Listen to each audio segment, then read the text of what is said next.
Yes, and today's session is introductory session for the course. And our course is related to AWS Solution Architect Associate.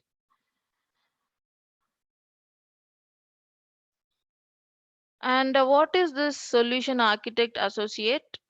We will discuss. And also, these are our topics which we are going to discuss in our today's session. We will understand what are cloud solution architects' responsibilities, cloud computing and advantages, cloud's deployment models, cloud service models on premises versus AWS, and our course curriculum. What is solutions architecture? And if you ask this question around, there would be at least 10 definitions back, and all of them may be correct. It depends upon the company's or organization's structure, organization's hierarchy, solution complexity. In a nutshell, a solution architecture defines and manages many things, as you can see on the screen, right from budget, solution implementation, technology selection, infrastructure requirement, end user requirement.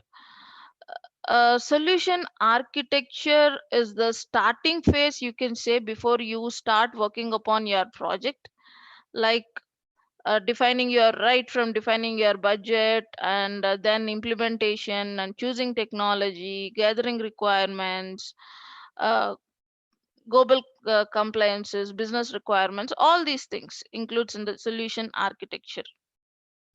And coming to solution architects responsibility, and again there are different types of solution architects. We have enterprise level solution architect, network solution architect, security solution architect, and these days cloud has been in boom, and organizations are adopting cloud. Henceforth, cloud solution architect is the one job role which is high in demand in current scenarios. Why? Because if you go for solutions architecture in public cloud, you have end to end components which are required for your architecture at one place. You have your front end, and you have application development platforms, front end platforms, servers, databases, storage, automation, delivery, network, all the things which are required for a complete enterprise solution are there in cloud. And that's why organizations are adapting cloud, and that's the reason there is high in demand for people who has certifications related to, it can be solution architecture or application developer, whatever it is. Cloud is the happening one in the current scenario. And it's also, you can say, replacement of a thing called online. Today if you are online, that means you are somehow connected to cloud, somehow using the service that is there in the cloud, and that's how we will discuss. And also one more important thing, and very important thing of a cloud solution architect, not only cloud solution architect, any solutions architect, major role is to address non-functional requirement. So if your project has to work fine, then you have to address non-functional requirement like disaster recovery, security and compliance, high availability, scalability, application performance, network and request response latency, right? So today we say servers. Servers serve clients. Who are clients? People who are using web applications or web services, or within the organization. If you are developing a project, whatever it is, so you have to keep in mind all these non-functional requirements, and there might be minor differences between this non-functional requirements and also the job role of the solution architect based on the company. So if a company is product based company, then the job role of a solution architect might be slightly different. It depends upon the organization, but the core thing, a job of a solution architect is to do all these things. That is, he plans and designs as a cloud solution architect. He plans and designs cloud environment for the enterprise. Not only that, he has to deploy and manage companies' cloud computing strategies. And in this process, this is not one time job.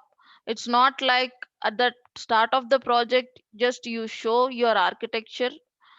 You should also maintain it. You should also cloud architect is also responsible for maintaining all these non-functional requirements. You can see them on my screen.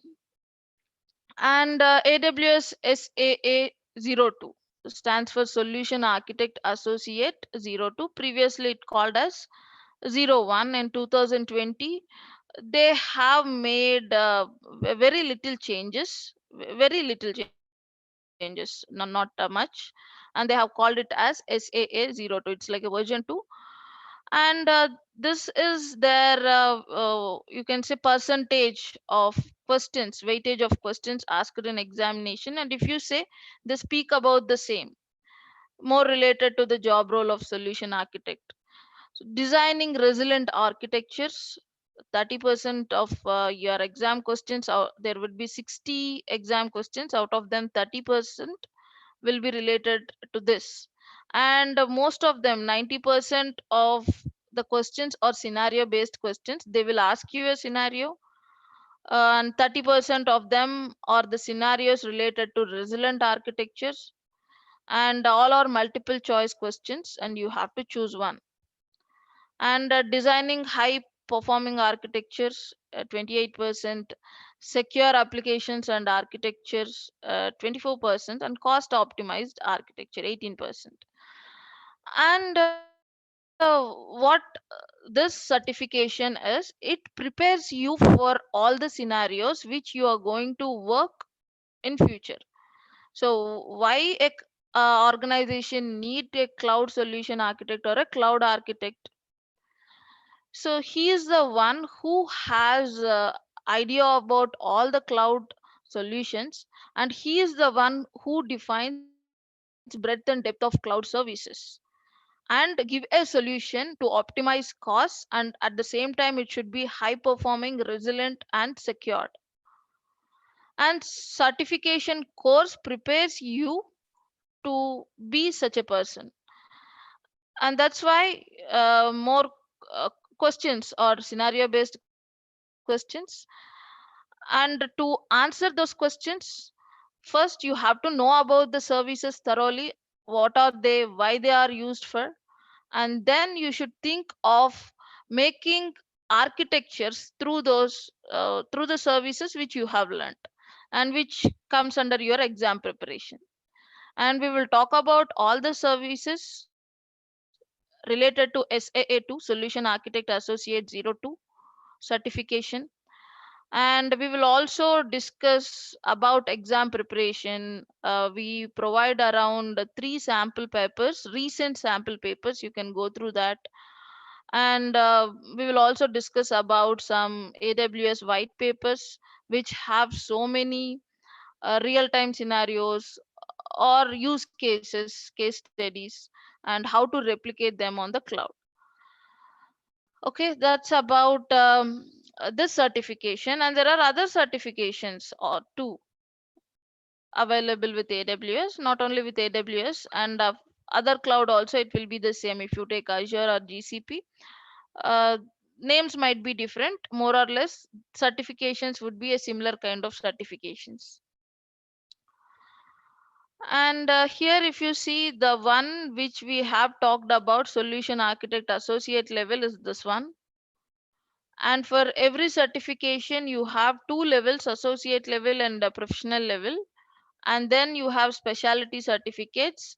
And you have foundational level certification, cloud practitioner. You can skip it, it's not mandatory. Suppose this is for non-technical people who are, you can say you are an entrepreneur, you have a business, and that business is hosted on AWS, and you have to know how it works on AWS, but you are not actually working with AWS cloud. Then go with cloud practitioner. You will get that fundamental knowledge about cloud services. That is cloud practitioner, and you can see it's a foundational level one. And then at associate level, we have three kinds of certification: solutions architect associate, sysops administrator, developer. So app development, system administration. So people who are in that technical, they go with this at associate level. And if you look at professional level, we have something called as DevOps engineer, and it's a combination of sysops and a developer associate. And coming to solution architects professional, this is provided by organizations. The difference between associate and professional is, you study associate, understand about cloud and how to deploy models on the cloud, and then professional is, along with your associate knowledge, you should also know about organizational scenarios, how to deal with organization. So if you have a organizational account, suppose making a direct connection with your organization, how you'll do that, migrating data, what are the services dealt with. So more questions will be like that, and 70% of the syllabus, even in professional solution architect, will be associate level one only. Only that 30% will be core organizational scenarios, and you can't find these professional certificates outside, because you should do hands on with your organization's infrastructure, with your organization's services or software. So more this certification is provided, not certification, sorry, this certification training is provided by organization itself. Once you are hired as a cloud architect, your organization itself will prepare you, train you to this professional solution architect course. Okay, guys, that's about certifications and a brief high level understanding on cloud architect or cloud solution architect responsibilities. Now, let us discuss about this public cloud. And we are talking about a lot about cloud in these days. And it all started from client server architecture. The idea of this architecture is, if you have a server which have resources, when I say resources, they can be hardware or software. A server will have some resources, and the clients can make use of those resources, share those resources simply. The idea started with this architecture, and organizations started deploying servers, and all the computers, it can be employee computers, connect with that server and access its resources, so that they can improve the storage, and they can increase utilization. They can productively utilize the resources they have. So instead of assigning a particular storage for each and every person, what you can do, you can attach a huge storage to server and share among the clients. So you are effectively using that storage, array of storages. Or so the idea started there, and it expanded, and web applications came in, and people, those clients who used to be in the organization and access server for storage or other resources, now they are worldwide, and through internet they can access servers. And organization used to maintain data centers with so many servers and web applications running on them. And it used to be fine. If you look back, say 20 years back, 20, 25 years back, we don't have cloud. And then we don't have everything online, but still we have some web applications. And these web applications are products of IT industries, and they used to reside on data centers. And these data centers are maintained by IT industries itself. And we call it as traditional infrastructure or on-premises data center. The servers, the infrastructure required for the servers, like computers and HVACs, heating, ventilation, and air conditioning, put together we call HVAC. The HVAC and the space and the human resources, maintaining the infrastructure as well as servers, everything. IT industry used to maintain this data centers. And with respect to time, what happened is data keep on increasing, right? When number of users is more, and we have a internet public platform, and it is growing, and it's generating huge amount of data, and the storage arrays, etc., which are in the on-premises data center is not sufficient. And that's where cloud came into the existence, and some vendors came in, some people came in, and they started setting a huge infrastructure and started selling that virtually. And that is the concept of cloud. So cloud, you buy computing services, or you can say IT services, on utility basis, like how you use electricity, water, and pay for it on monthly basis. In the same way, you use cloud services, cloud computing services, and pay for it on monthly basis. So that is the concept of cloud computing. You use some compute capacity, you use some storage, you store some data. They say that you have 50 GB of data, 100 GB of data in our object storage. So your database has this much of data, and you have a virtual machine on the cloud, and it is running for these many hours every month. You have to pay for it. That means you are using compute resources of a virtual computer, storage, and database storage again, and also some compute power. You are using all of these things, but you are unaware of it. Where are they, how they are set up, how they are configured, how they are maintained. You really don't bother about it. Like if you're using electricity, you don't bother about how wires are laid and how electricity is being brought up to your household. You just use it, pay for it. The same thing is happening with IT infra now. You use services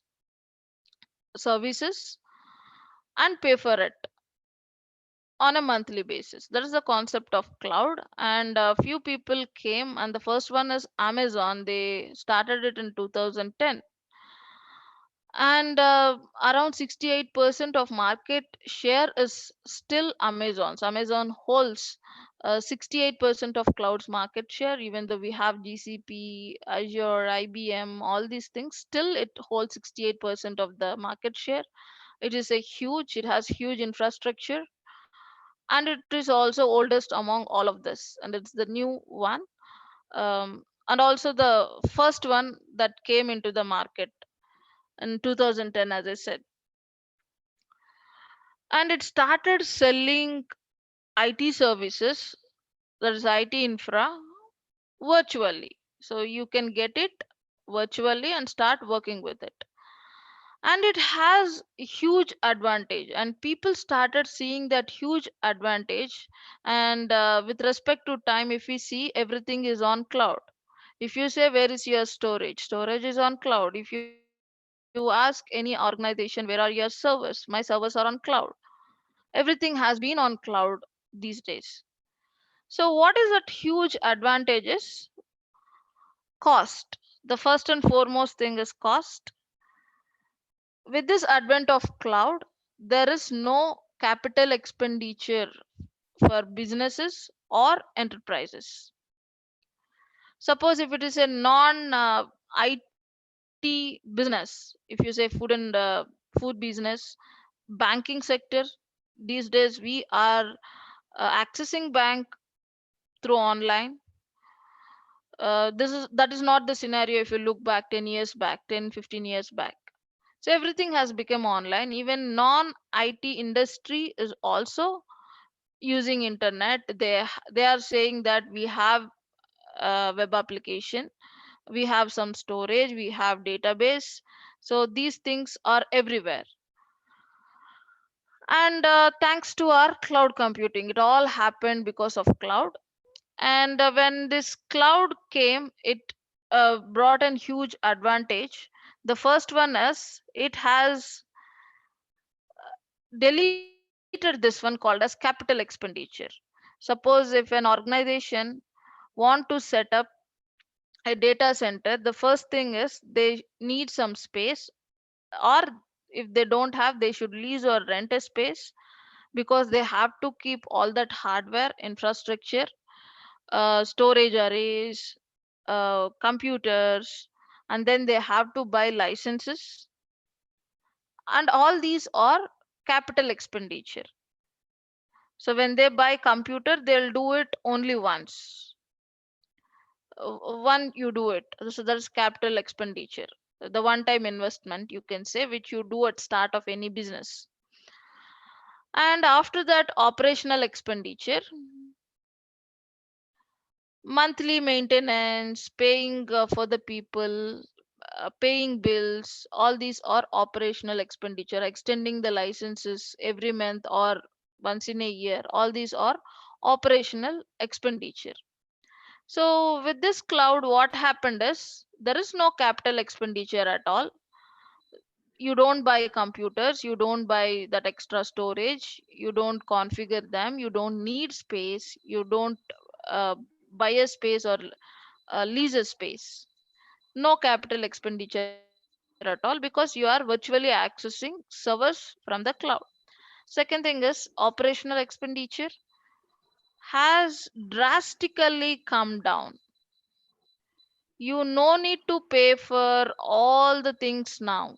You no need to pay bills for your electricity, heating, air conditioning, all these things. You no need to hire a people who maintains a network infrastructure, who works with the server, who has knowledge about server related software. You don't actually need those people now. You need only one guy or two guys. One is a cloud architect who maintains the cloud, and the other guy is application developer who knows how to develop applications on the cloud. That's it.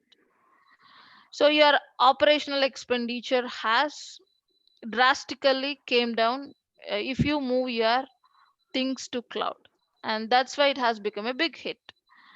And now it is everywhere, everything is on cloud. And what cloud simply provides you: flexibility, cost saving, security, 24 by 7 availability, flexibility in capacity. Cost savings, we already talked about it. Secured, how it can be secured when you move your data to a third party vendor. Why? Because there is something called as economy scale. If you maintain things on your own, and uh, versus if you get it from a large piece of things maintained by others. Let me give you an example: maintaining your household things by yourself, if you have an independent house, versus staying in a gated community. So if you have any issues with your plumbing or anything, you have to fix it. Suppose water is not there due to summer, so you have to call tankers, you have to arrange, you have to do all the things. If you want any water connection, you have to go to the office, you have to do everything by yourself if you have your independent. house. So versus gated community. So gated community is a board, a group of people form this board, and if there is a water scarcity there, then you no need to go around the offices. Just go and sit in a meeting, sign up some papers. So the thing has been, your effort has been greatly reduced. Same thing here also. If you maintain your own data center, cloud computing. If you secure your data center, how much you can secure, whereas a cloud vendor, that is his 24 by 7 thing he's selling you, and he has to secure it, and he is the one responsible to secure it. Then obviously securing that huge scale of infrastructure, storage, whatever it is, security will be high. More advanced security protocols will be implemented by your cloud vendor than you securing your own data center. So rest of the things are very intuitive. If you have cloud, cost savings, we already discussed security. You will get the improved security through encryption. They'll use hardware encryption, and also encryption when in transit also, and 24 by 7 availability, flexibility in capacity which you cannot do at your data center. Suppose you have a web application, you are selling tickets for some online concert, and the popularity of the concert has been increased. Maybe you have given some discount, or people coming into that concert are so popular, suddenly the traffic has been increased to your web application. That means number of people who are interested in buying tickets are more, and your servers can sell say 100 tickets per minute, and now the requirement is they have to sell 1000 tickets per minute. You need extra computing capacity to handle the traffic. You need extra load balancers, you need extra space, memory, storage, all these things which you cannot increase just like that. You need some time, you need to some time to buy, configure, and make them available. So that's not the case if you go for cloud. Flexibility in capacity, just like that, within few minutes, very few minutes, 2 or 3 minutes, you can add more servers, you can add more storage, you can increase the capacity of the existing things also. That's the main idea of cloud. Less deployment time, obviously. Mobility, you can access it from anywhere. Quality control, manageable, and it's distributed. And cloud is a distributed thing, it's worldwide, its network is worldwide. That means it can bring some disaster recovery for you. If something happens to your server in Mumbai, you can restore your data which you have in Singapore always. Disaster recovery, backup, loss prevention, and automatic software updates. And cloud provides lot of platforms. Example is database platform. So if you say that I have my database on premises in my data center, that means you have to install it. You should have a computer, and you have to install it, and you have to fix the security patches every month or whenever it is needed. You have to maintain it. Whenever a new version of database is there, you need to upgrade it. Suppose you have database on cloud, just pay for it. When you need more space, buy it. That's it. So you no need to manage it automatically. Your cloud is responsible for all of that. So those are the top advantages why we are choosing cloud, guys. And any queries at this point of time so far, the things which we have discussed?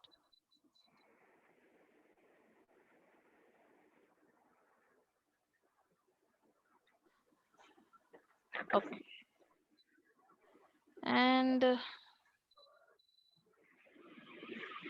let us talk about this thing. You might be knowing, if you are uh, I mean, if you have some basic knowledge about the cloud, you might have um, come across something called as deployment models. We are going to discuss about that. Before that, let us see what actually cloud offers. We already discussed cloud offers IT services, IT related services. That means compute power, storage, databases, all these things. And we will see what actually they are on cloud. And the idea is you can create web application, but you no need to bother about setting up the servers, network, storage, etc. You can buy them from the cloud, and that's why everything has become online now. When you don't have to maintain all these things, you can just focus on your business logic. And what cloud offers you for your applications, web application, is compute power. So any application, not only a web application, any application needs some compute power and some memory, and put together we call them as compute. Suppose if some application is slow on your computer, you say compute power is not enough, CPU capacity is not enough for this application, or you don't have enough memory, that's why application is too slow. So applications needs this, right? And that's what cloud is offering. They offer you that CPU power and RAM which you can virtually use. They offers you storage, and again different kinds of storage. Storage like your hard drive, storage something like Dropbox and Google Drive, which you can access via internet, and storage which you can use within your network. So multiple levels of storage are available with the cloud. Databases, if you have a data which is relatable, which has data items relatable with each other. Example, movie name, its rating, when it is released, its journal, all these things, language, all are relatable data items. You store them in database. SQL databases, MySQL databases, we call them relational databases, and NoSQL databases. So all those databases are available on the cloud, and they are available like a platform. That means you just create a database, go type in a name, choose the configuration, create a database, and you no need to bother about anything else, how to install it and other things. So databases, network is very important.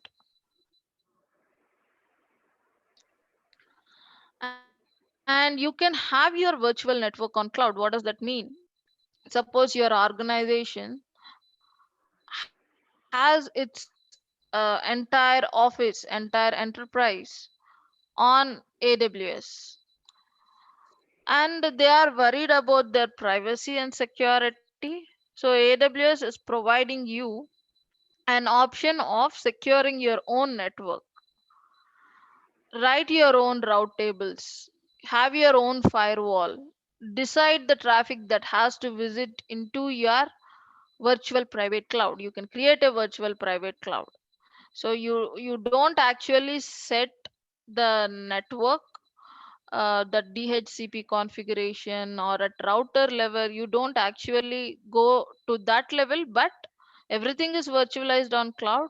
So but you can have your virtual private environment on the cloud, and you can write your own route tables or traffic which has to come into the network. So you can set a firewall, you have that option also.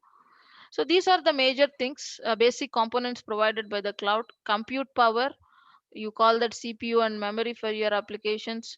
Storage for the applications, and again different kinds of storage again. um, Network storage, globally accessible storage, storage for your virtual machine, and then databases and networking.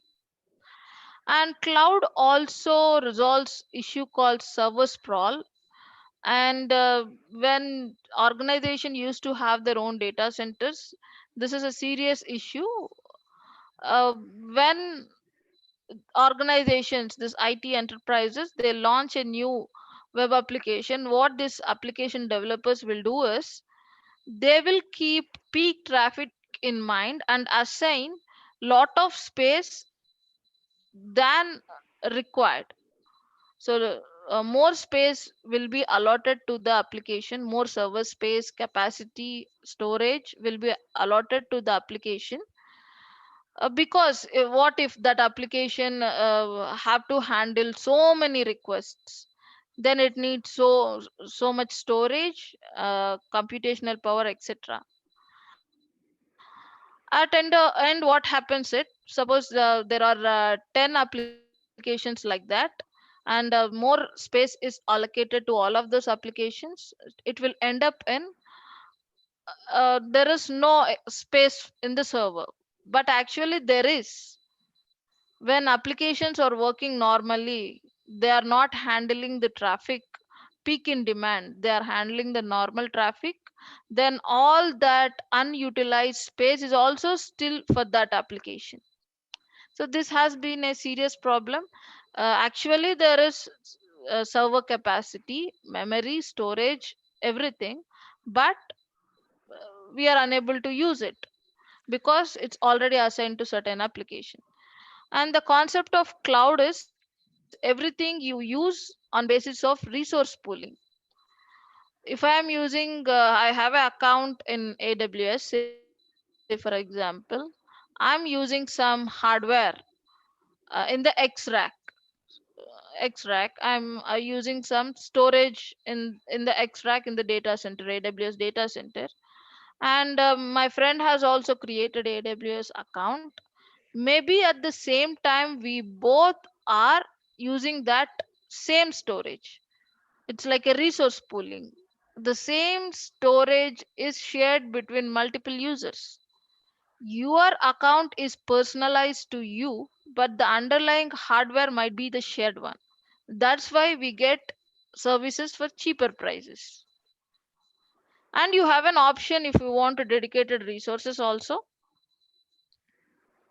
So cloud services, they also provide analytics, platforms for analytics, um, your stream engines, big data engines, machine learning platforms.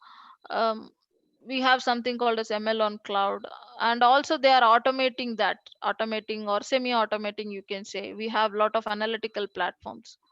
So all these are cloud computing services. Cloud offers you these things, and here are the examples of that compute power. Through its virtual machines, containers, and serverless, they offer you compute power. Here are some examples of storage in AWS. You have block storage, network attached storage called EFS, and global storage S3.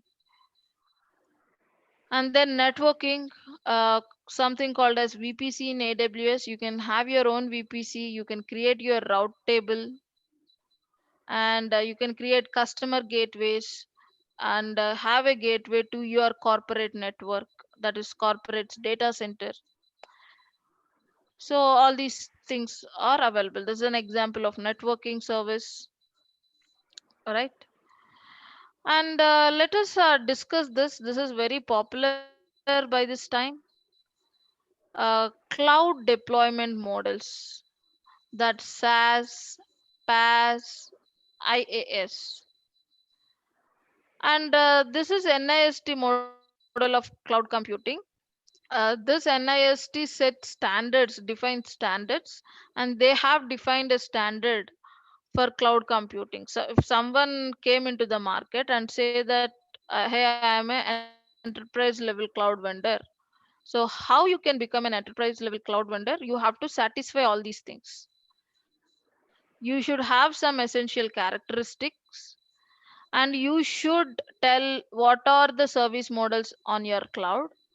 And as an enterprise level cloud vendor, where you belong to, public, hybrid, community, or private, what type of cloud you are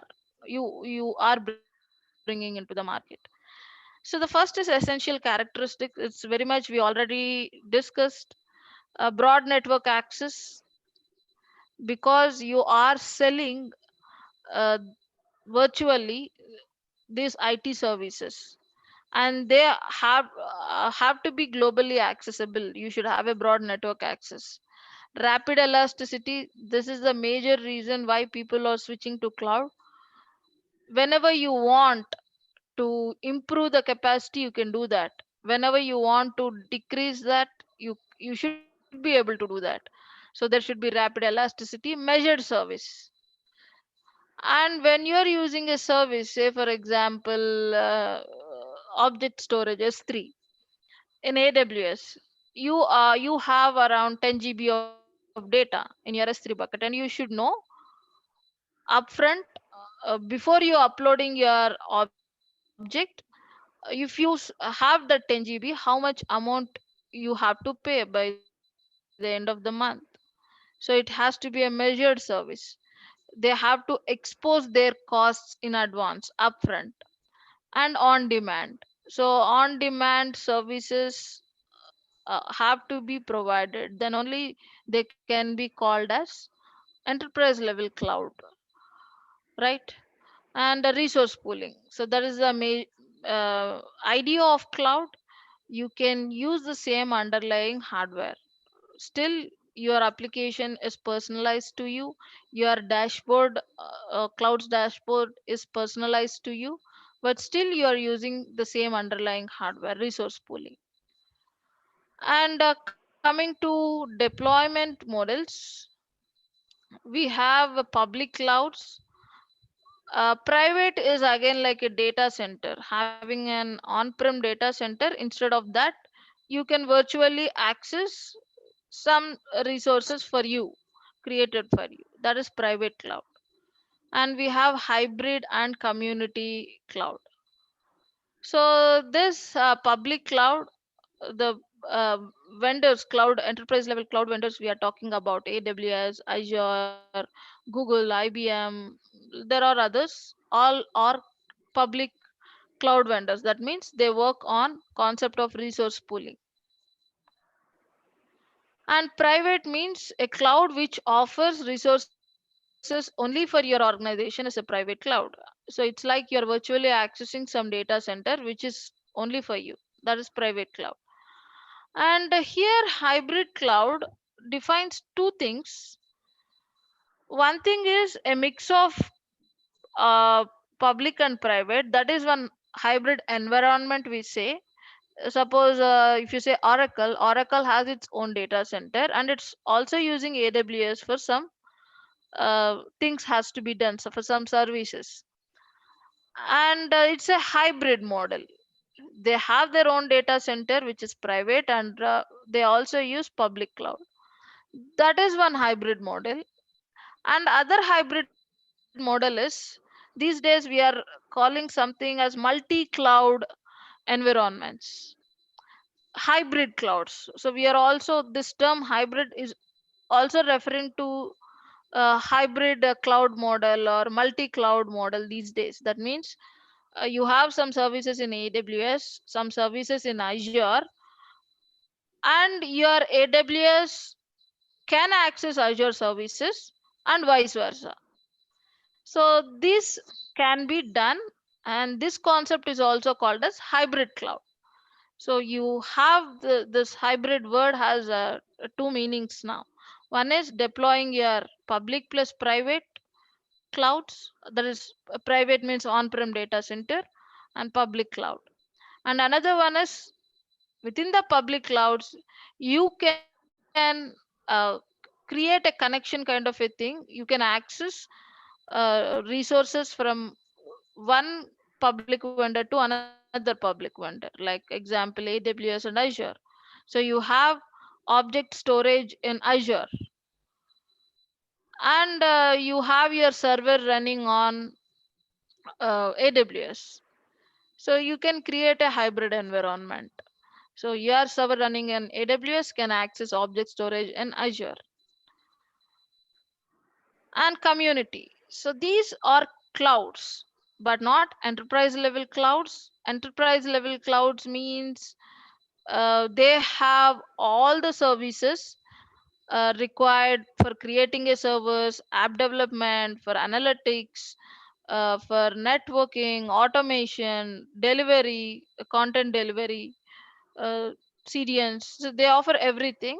So those clouds we can call enterprise level clouds, and we have some clouds we call them as community clouds. Example, Salesforce, and there are some other clouds, specific clouds. So CRM based clouds. So you cannot launch your virtual server on a CRM based cloud. So it's for CRM application. So you cannot create a machine learning platform or artificial intelligence in Salesforce cloud. So it is for their domain. So they are community clouds, domain specific clouds. So so we have discussed this essential characteristics, deployment models, and service models. Yes, cloud say that we offer services. And what services? Those services are categorized into three types: software as a service, infrastructure as a service, and platform as a service. Starting with infrastructure as a service, we'll start with that. Suppose you already have your web app and you only need uh, computers or servers to handle more traffic. Then you need virtual computer. Then how you can get it? Go to the cloud and create a virtual machine. So what you get with this virtual machine is virtualization, because the computer is somewhere, you have to virtually access it. You'll get that virtualization, operating system installed in it. That's it. Virtualization means networking and other things will also come with that. So your cloud vendor is responsible for virtualization. You should be able to virtually access it. Number one. Second one, it should have the basic amenities like operating system to work with it. That's it. What is running on it, what is installed in it, how it is maintained, how it is secured, all the things has to be maintained by you. Now your virtual machine comes under this infrastructure as a service. Docker, Kubernetes, all these are containers, virtual machines. These are some examples of infrastructure as a service.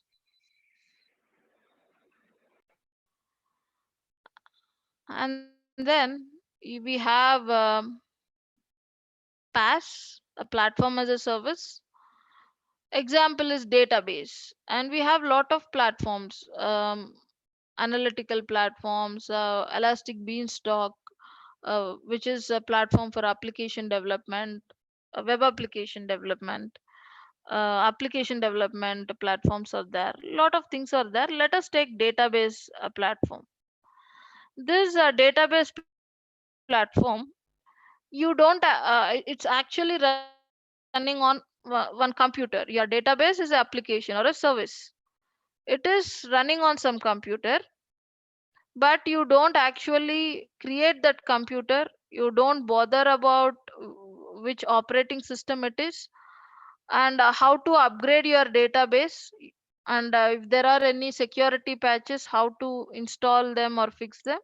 You no need to worry, your cloud will maintain all of those things. So same thing, if you go take machine learning platforms, IoT platforms, all these things are there. So cloud provide these platforms, services already created for you. You have to make use of them. You no need to deploy this service from the scratch. It's already done for you. So you have to make use of that. That's it. That is platform as a service.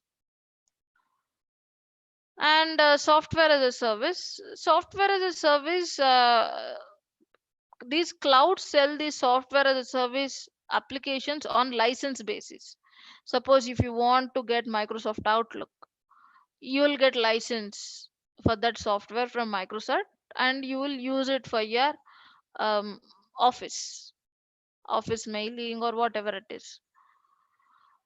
In the same way, some are open source, like if you say Google Drive, Google Drive, OneDrive.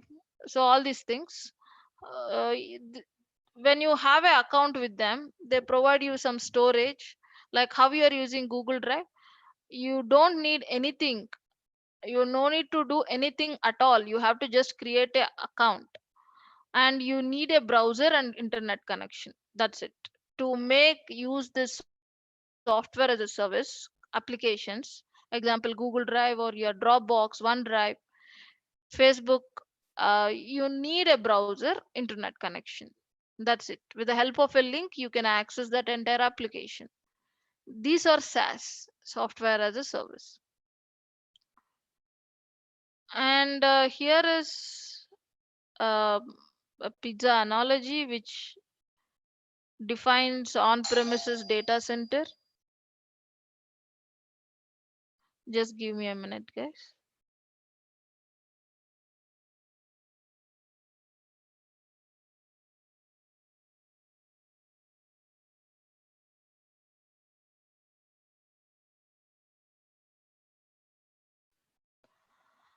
And infrastructure as a service. So you'll get your applications, data, runtime, middleware, OS, everything is managed by you. And these things, networking, storage, servers, virtualization, is offered by cloud, managed by cloud. And if you look platform as a service, you only manage your applications and data. And software as a service, cloud manages everything. So like this, you can apply that to pizza. So pizza making. So kitchen as a service is like your infrastructure as a service, where you get the infrastructure and you make it. And platform as a service, so you customize it, you decide how to cook it, and the components is provided by the, that is platform as a service. And software as a service, order the entire thing. So those are service models: SaaS, PaaS, IaaS.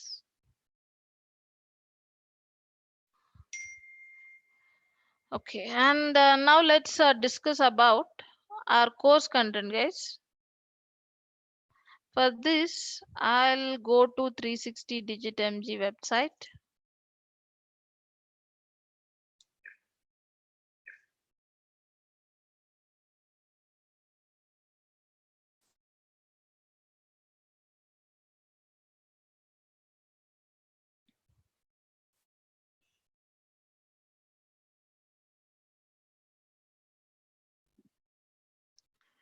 You can go here and check the course content.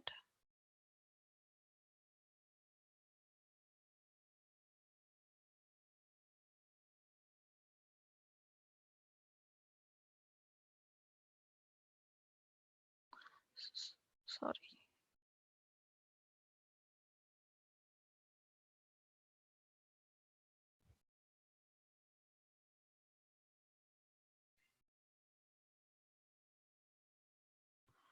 And if you go down, you can see uh, modules: introduction, AWS history, and then global infrastructure.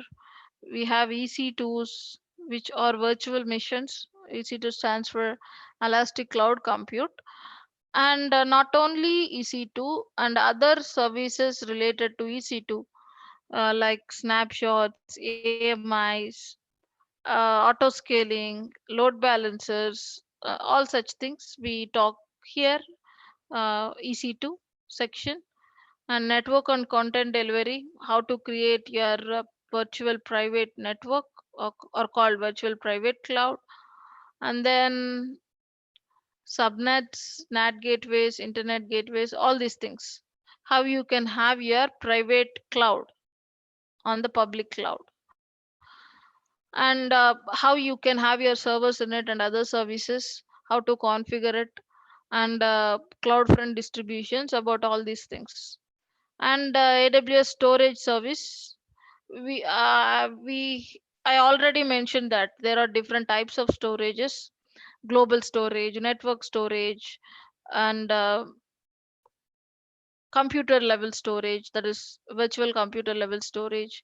So how to create them, configure them and work with them, we will see under this AWS storage services. Relational database service, we have RDS and NoSQL database called DynamoDB. So how to create them, and how to take backup of them, all these things we talk about. A database service.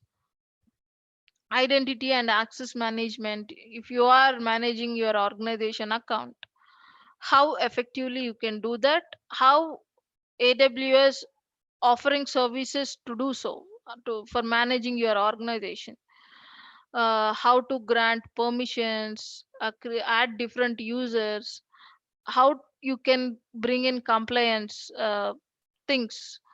Suppose if you want to use credit card, or if you want to generate multi-factor authentication, how you can do that, you can do that in identity and access management.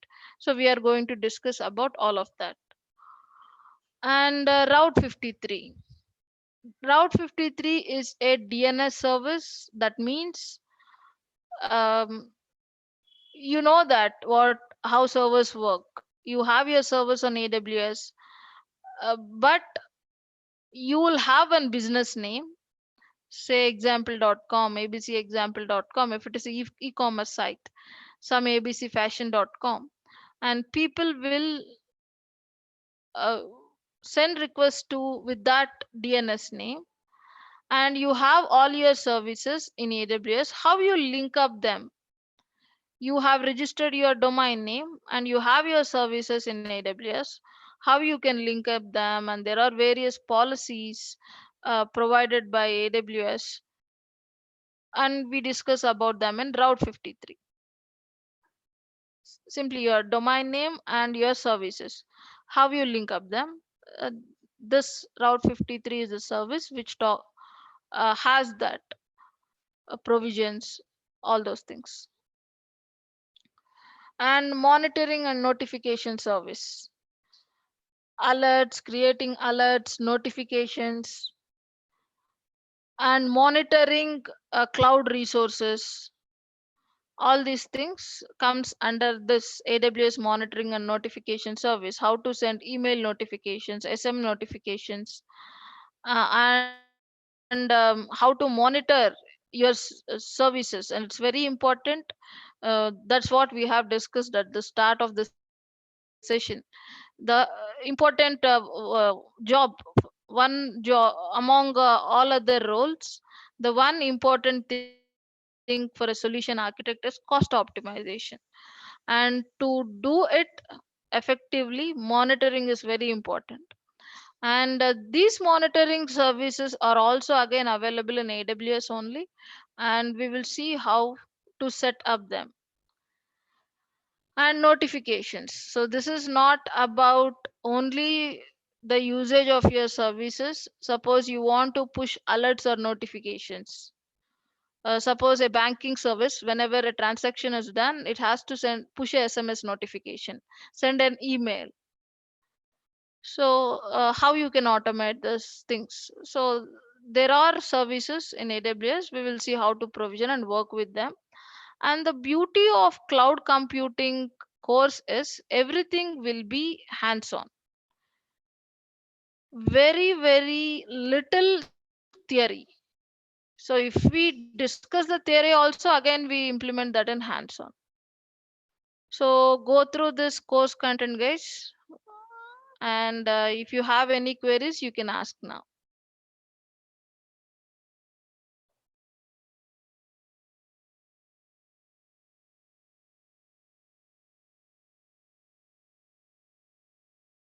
Okay, then. Hope you enjoyed the session. Nice meeting you all. Good luck, guys. And bye bye.